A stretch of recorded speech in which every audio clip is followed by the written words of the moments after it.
One of my most requested things is reviews on affordable training backpacks. Now, I do admit that a lot of the bags that I have reviewed in the past are not all that affordable for most people. They usually start at about $100 and then just go up from there.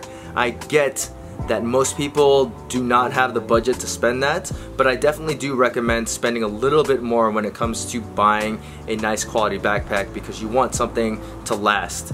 Now, I really haven't dabbled in anything lower than $100, but today we're going to be taking a look at the Nike BRASILIA XL bag, and this retails for about $50, and then if you look hard enough you can get this thing as low as like $30. I picked it up from Nike's clearance and I think it was about $28, and you know, I have to say that even though the quality is not all that amazing, it works pretty damn well as a training backpack. So let's take a look at it.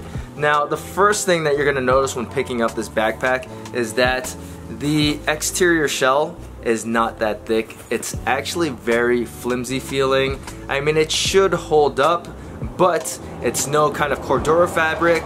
It's no 1000D nylon. I don't even know what it is. It's really thin. From there, you have a couple pockets at the front of the bag, which I actually really like this. That this is one pocket that fits flat items, and then there's another one on the other side, and that one fits flat items as well, and they don't interfere with each other. Really, you can only put flat things in there because if you start putting like things with odd shapes, they'll take up a lot more space, and then they would interfere with each other. But otherwise, that's a nice little feature there. The Nike logo, of course, up on the front of the bag, and then there is a flat pocket or a smaller pocket at the front of the bag, and this is, you know, it's gonna fit like jump ropes, little things like tape. This is also a good spot to place your knee sleeves because this goes all the way down, and then there's actually a little ventilation part right at the bottom. So if you needed something to breathe, I would probably just throw it in there, like wrist straps, knee sleeves. They should work fine in there. Now, moving along to the side pockets, I really like the side pockets on this bag. They're gigantic. As you can see, I have a 40-ounce hydro flask in here and it fits really well. Obviously, there's no security there, so if your bag tips over, whatever's in there is gonna fall right out. On the other side, there's the exact same pouch, and on these pouches as well, there is a little ventilation spot at the bottom. On this side, I have my belt. There's a little loop at the top, which is pretty much just like a basic backpack loop. The back of the bag has a ventilated area for your bag that's also cushioned, which is a nice touch for a pretty cheap backpack. The straps, anatomically shaped, not terrible, but I do think that they are not the most comfortable straps. But once again, we're talking about a $50 backpack here. At the top of the bag, there's like a print, like in PU, and it's not that aesthetically pleasing to me, but it says just do it. I mean, I guess, you know, if you're a real big Nike head, you won't mind it either. At the back of the bag, there is a PU coating, polyurethane coating, so that'll protect the bottom against any kind of abrasion, though it is still a light coating and the overall feel of the bag is still very light.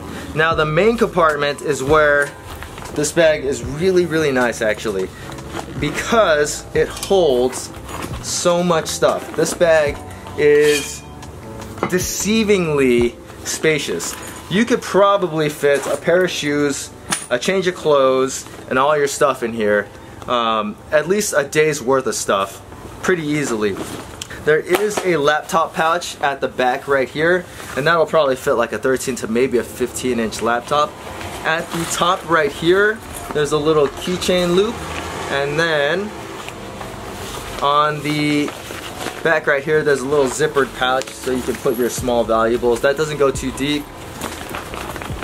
The inner lining here has some like organizational stuff.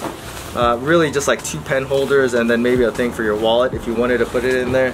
But like I said, this thing, I mean, it holds a ton of stuff. There's just a ton of space in there.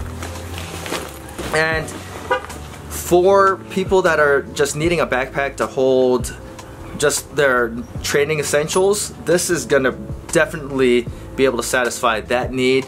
If you needed a backpack for like school or a campus backpack, this would be another one that would be a good pick. If you needed a commuter backpack, this would be a good pick as well. It's not like, I wouldn't say I would take this, you know, traveling or anything. It definitely looks like a sporty backpack or like a campus backpack. It probably isn't the most professional looking backpack, so that's why I wouldn't use it like as a commuter backpack. But you know, some people won't care. Obviously this is the red colorway and you can get it in black, gray, blue. There's all sorts of colorways for this bag. Overall, I really like the utility of this bag because it holds so much stuff. Do I care for the build quality? No, but it should get you by with normal use. If you're gonna if you're one of those people that just throws around their backpacks and just doesn't really care, this probably is gonna break on you at some point. I couldn't imagine this thing taking all that much punishment. Oh, and the zippers, they're not all that nice. They're not YKK zippers. They're just like a cheap Nike zipper. It's like, I don't know if those are gonna hold up over time. But for $50 or even as low as like $30, the Nike Brasilia XL backpack is pretty good. I can't complain, especially for $30 or the price that I paid for this bag. And if you're getting it around that price, you know, whatever, you can afford to probably buy another one when this one dies. If you guys have any questions about the Nike Brasilia backpack, feel free to leave them in the comment section. And as always guys, please hit that like button, subscribe, and thanks for watching.